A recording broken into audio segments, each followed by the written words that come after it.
Mangalaba, I'm Henry Zin. Welcome to MI Radio's Myanmar Today, where we bring you the latest news and reports from around Myanmar.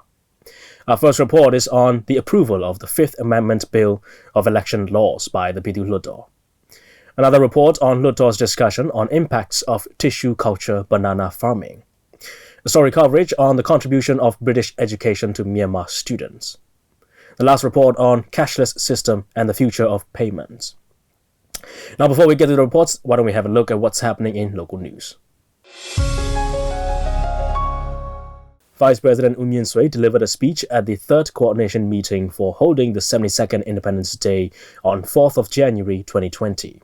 The 72nd Independence Day will be organized in two sessions in Naypyidaw Union Territory, with flag-raising ceremony in the early morning and a state dinner in the evening. The Vice President also advised systematic and thorough preparations for the event, which will be attended by senior government officials, union ministers, diplomats, and representatives from local and international NGOs.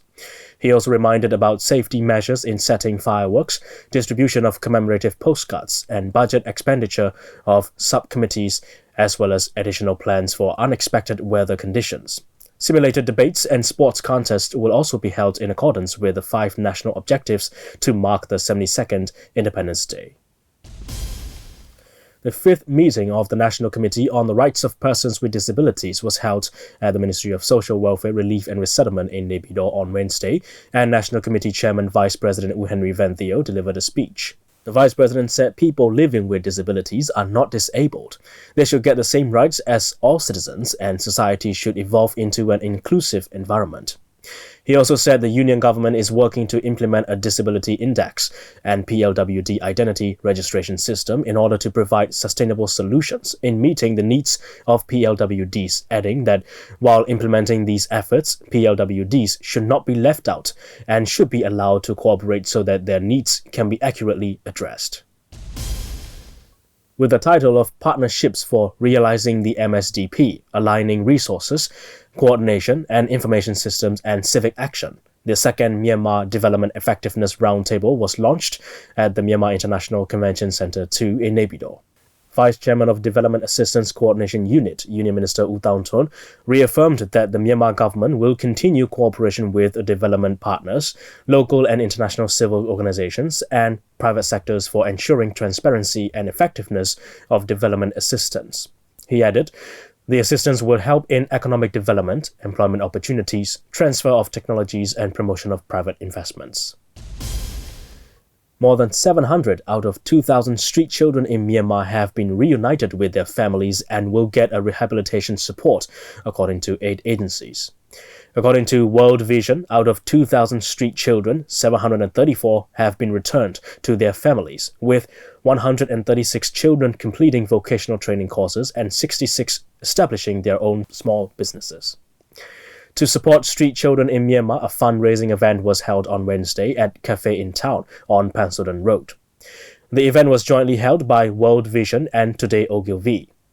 World Vision has been offering child support services in 12 regions since 1997. The organization is also arranging family reunions, implementing a vocational training program, supplying food to street children, and providing them temporary shelters to attend training courses in Yangon and Mandalay regions.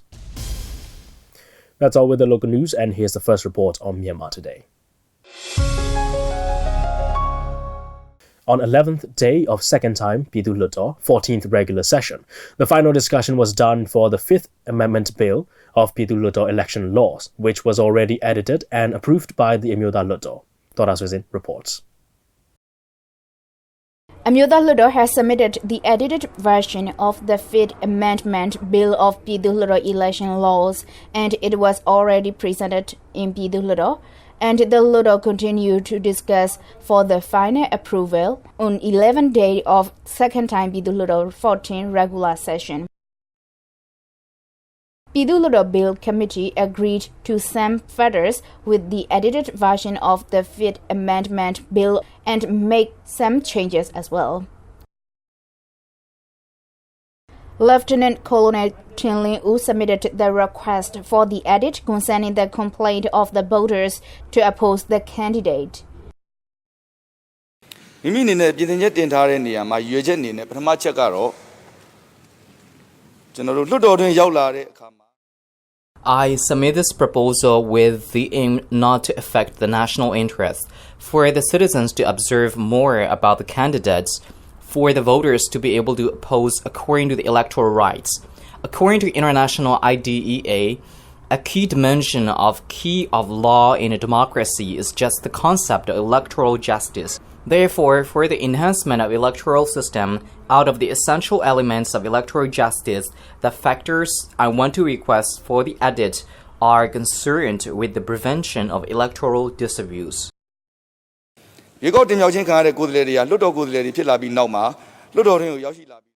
After the elected candidates become the Hluttaw representatives, they have to carry on the important duty for the nation. However, the voters cannot oppose the candidate before the election. We need the more inclusive confirmed candidate system. I want to submit the proposal of editing the factor for the voters to be able to observe more and oppose, if necessary, the candidate before the election.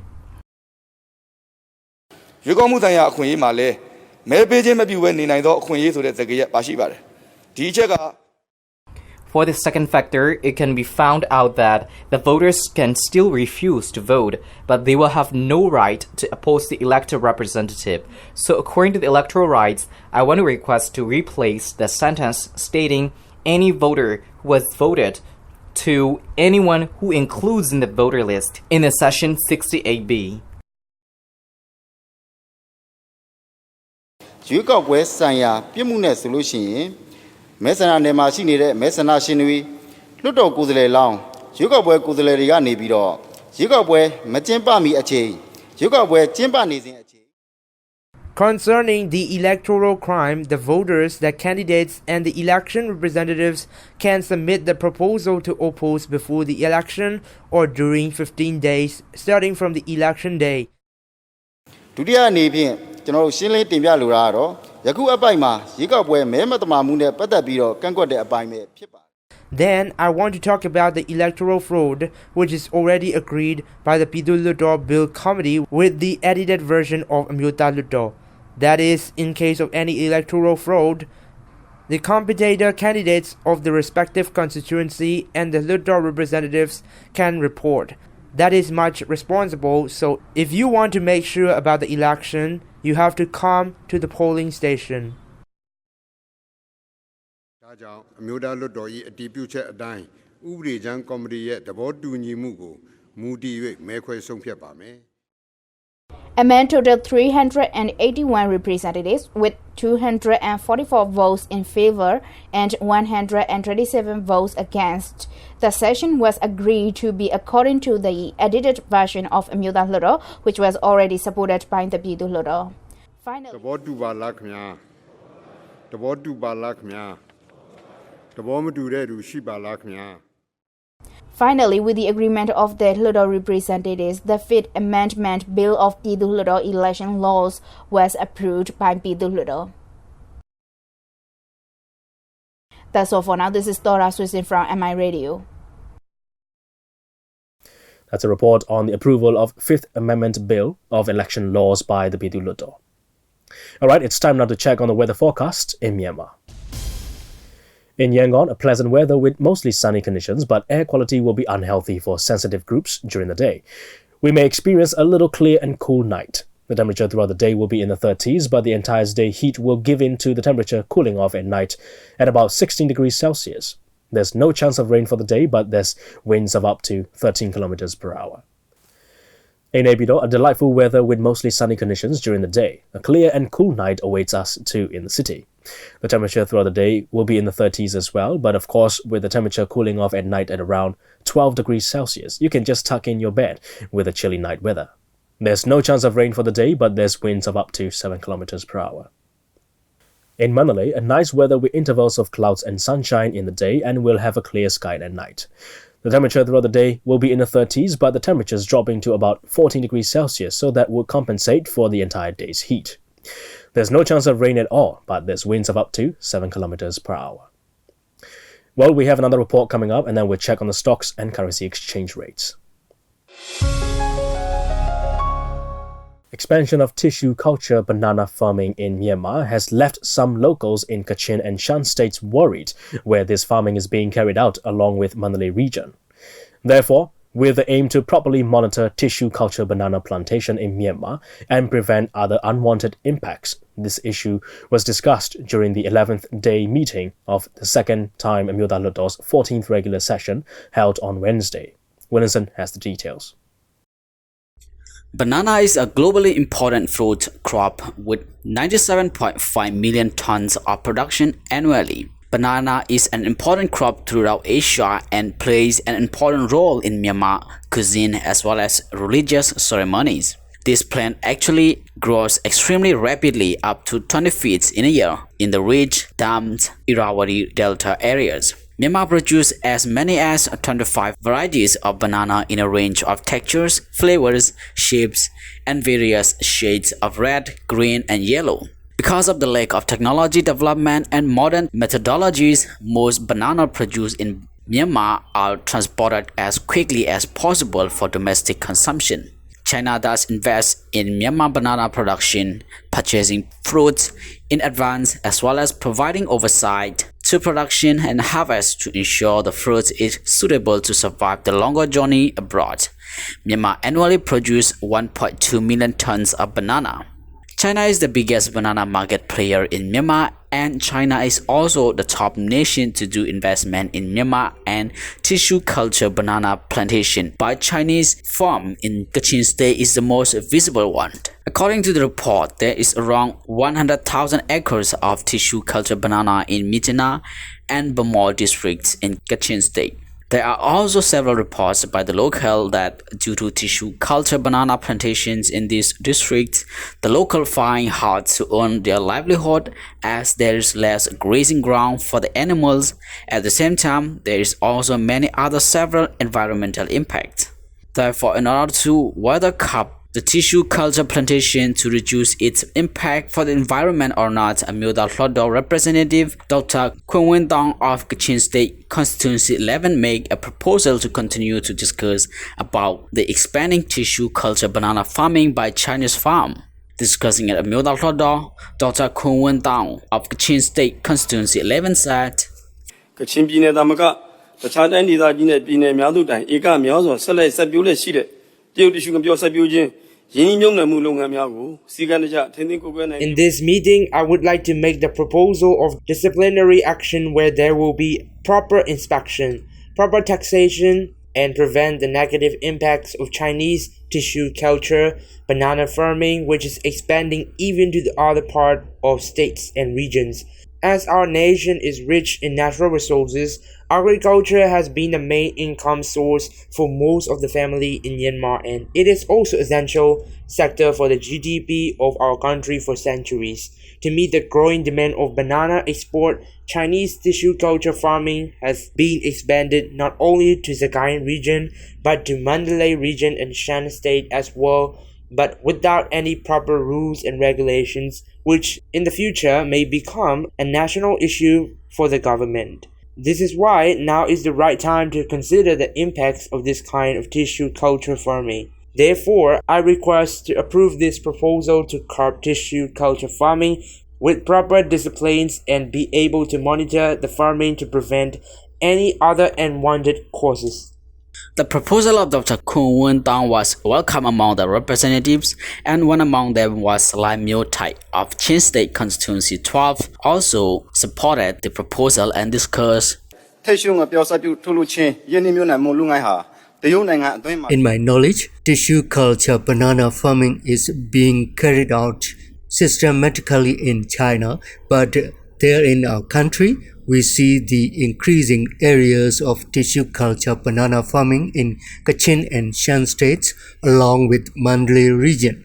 I also learned that to meet the demand of banana in China, investment in tissue culture banana farming from China is planning to expand the farming areas to 200,000 acres.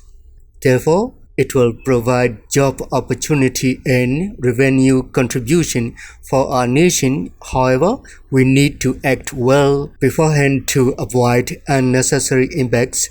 I support the proposal of Dr. Hluttaw to make sure to prepare well for the expanding tissue culture banana farming in Myanmar. After the discussion of two representatives, the Speaker of Hluttaw asked whether all the representatives agreed to continue to discuss on this issue or not. The proposal was approved for further discussion at Hluttaw. This is Williamson reporting for MI Radio. That's a report on Hluttaw's discussion on impacts of tissue culture banana farming. And here we have the information on currency rates from Myanmar Central Bank. $1 is at 1,500 kyats. 1 Chinese renminbi is at 213 kyats.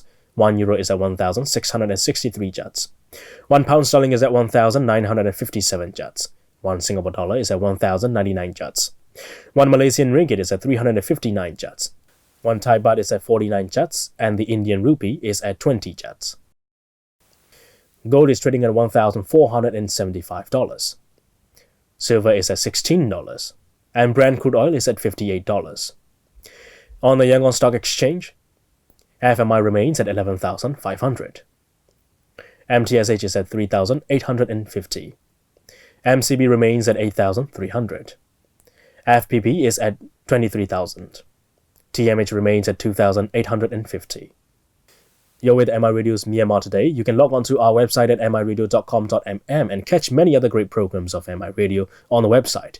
We're also running on 96.1 FM in Yangon, 96.5 in Manali, and 96.7 in Naypyidaw. Alternatively, you can download our app on both iOS and Android platforms. It's easy to search. Just type in Myanmar INTL Radio and you'll find the app. Download it on your devices so you can listen to our radio programs on the go. Stay with us as we bring you more reports on Myanmar Today. The University of Sunderland, the British public university with high rank of student enrolment, is to provide its courses to Myanmar students in collaboration with the British University in Yangon. The launch ceremony of the new program was held on Sunday at Sule Shangri-La Hotel in Yangon. Dr. Zin has the details.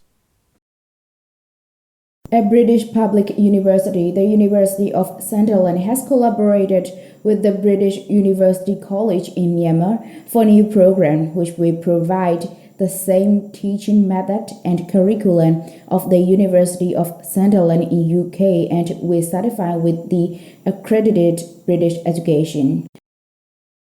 The launching ceremony of the new program by the University of Sunderland in Myanmar was held on 1st December at Sule Shangri-La Hotel in Yangon. The students can join the courses at British University College starting from January of next year. Country Director of British Council, Mr. Richard Sunderland, also attended the ceremony and shared his thoughts of one of the public universities of UK coming to Myanmar. So we're here today for the launch of British University College and University of Sunderland, so the students here can get access to UK qualifications and awards, bachelor's degrees, so helping young people connect with knowledge that can take them very far in their lives. British University College ma solution the business and management, international tourism, hospitality management The students can join business management and international tourism and hospitality management, which will be taught with the same curriculum of the University of Sunderland. You can get access to the same quality education like studying abroad in UK at a lower cost in here. overseas flying The teachers are both the locals and the foreigners. For the locals, they are officially approved by the University of Sunderland. For our curriculum, it is already reviewed and approved by the University of Sunderland as well. We have received guidelines from their academic team. To get entrance to our British University College, you need to apply like you do for the overseas studying. The University of Sunderland has a long tradition of delivering high-quality programs which deliver significant graduate outcomes for success. 94% of our graduates go on to work or further study into a graduate employment, and many of our graduates become managers and leaders to support their economies into the future. The university has 24 partners all over the world, and we have a campus in Hong Kong and well-established presence in many parts of Southeast Asia and Indonesia. So we feel that this is a good opportunity to use our experience to establish a presence in Myanmar, and we're very excited about that opportunity. The University of Sunderland is officially accredited and is one of the universities in UK with high rate of student enrollment. Students who study University of Sunderland programs can expect a high standard of content within their programs. They can expect good quality support no matter where they study. That's very important to the university, that support is in place from the day that they enroll with us to the day that they graduate. I think there are a number of benefits. So because they are internationally recognised, employers locally will see that degree or that award as a good qualification for an applicant. And if these students want to then go and work abroad, also these will be internationally recognised degrees. So global mobility. During the period of changing education system in Myanmar, the private sector plays an important role because the students can get access to international recognized education at much lower cost without leaving the country.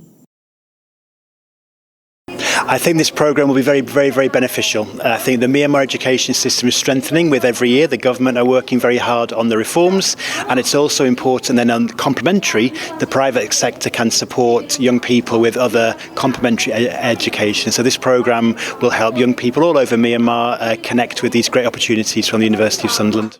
The British Council in Myanmar is supporting and welcoming all UK education services coming into Myanmar. Well, we support all UK education here in Myanmar. We promote English language, we promote UK education.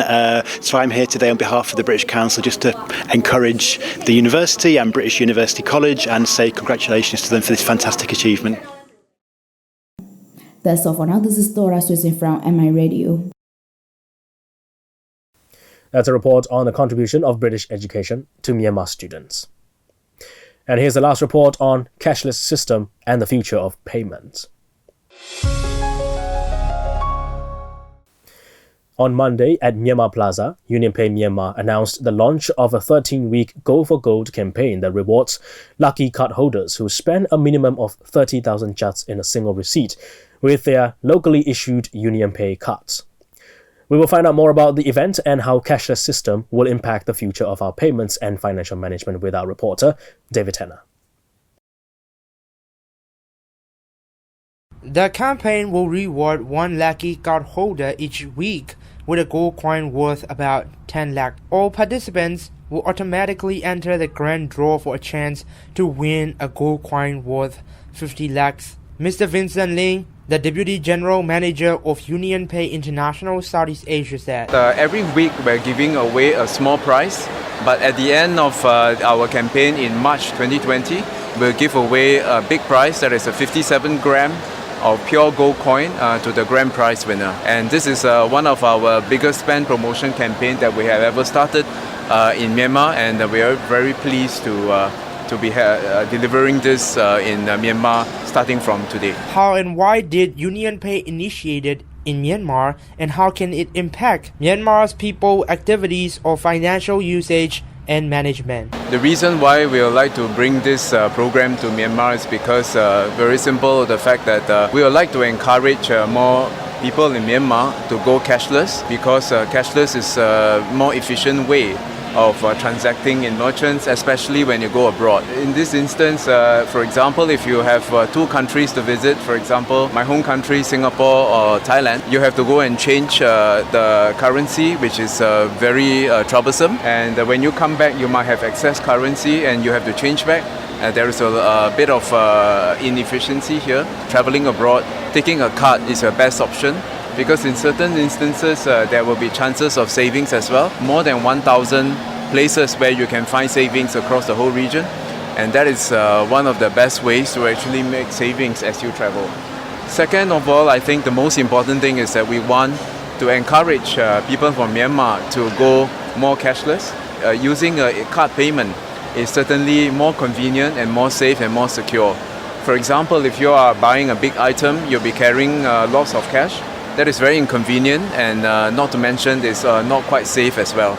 So electronic payment is the way to go, and the reason for us doing this is to encourage as many people to use electronic payments in Myanmar as possible. So a cashless society describes an economic state whereby financial transactions are not conducted with money in the form of physical banknotes or coins or cash, but rather through the transfer of digital information, usually an electronic representation of money between the transaction parties. With that said, will the cashless be the future for Myanmar and the Southeast Asia regions? Mr. Vincent Ling answered in his perspective. Cashless will certainly be the future of life, future way of life for people, of course in Myanmar as well, in Southeast Asia as well.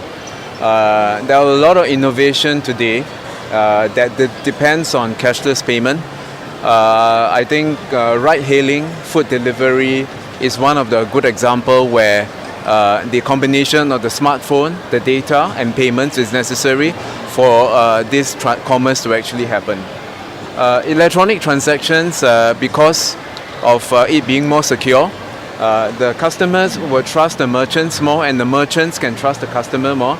There is a better trust between both sides of the transaction. As a result of that, transactions become frictionless, and when transactions become frictionless, more commerce will happen. When more commerce will happen, it will just only be good for the economy in general, for any country. I have also interviewed May Grace for her perspective in the usage of cashless transaction and her experience in the usage of this technology of cashless financial management. Yes, I do. I use cashless. I use cards every day. I find that it's very convenient, and this is a process that's very new to Myanmar. I remember as a child, if we were to go out and buy something, we'd have to bring lots of cash notes with us, and it's very bulky. Now we don't even need a big bag or anything. We'll have a little wallet, have our card, and we can buy anything we want. It's very convenient. I believe that this kind of system is very convenient, and it is very safe. Also, it's a great way to save money, and we can really trust the banks, and there's so many pros that come along with that. And I urge you to do your research, and it is the future. Reporter David Tanner reporting from Myanmar International Radio. And that's all the reports on Myanmar Today. Now let's carry on with international news. Instagram will ask new members to provide their date of birth when setting up an account, as it plans more age-appropriate experiences. The photo-sharing network already requires people to be at least 13 years old to create an account. Asking for a date of birth would help the company to avoid targeting ads for age-restricted products at children. But Instagram said advertising was not behind the change. The information will help Instagram stop adult-focused advertisements for gambling, alcohol, and birth control from being displayed to children. But the company said that in the coming weeks, it would encourage young members to switch on more privacy settings. Researchers say that carbon dioxide emissions this year have risen slightly despite a drop in the use of coal. The Global Carbon Project's annual analysis of emission trends suggests that CO2 will go up by 0.6% in 2019. The rise is due to continuing strong growth in the utilization of oil and gas. Since the Paris Agreement was set out in 2015, CO2 emissions have risen by 4%. Last year saw a strong rise in emissions of almost 3%, with strong demand for coal in China being the main factor. There was also a surge in demand for oil, driven by a booming global market for cars, particularly SUVs. This year's modest rise, if indeed it is a rise, as the margin of error is large, reflects some significant changes in the demand for fossil fuels. Officials say 200 Los Angeles police officers will be trained to use a new gadget designed to snare a person by wrapping them in a cord. The bolo wrap, recently adopted by several other forces, fires a cord that can entangle an individual's torso or legs from up to 25 feet away. The tether is intended to restrict the person's movement, allowing officers to take action without using force. But civil rights activists have raised concerns over its potential usage. 3 devices will be carried by officers in the Southern Californian city as part of a 90-day trial starting in January. The force set, a total of 200 Los Angeles Police Department officers will be given the devices after training. Well, that's going to wrap it up on today's Myanmar Today. Thank you for joining me. I am Henry Zin. See you again.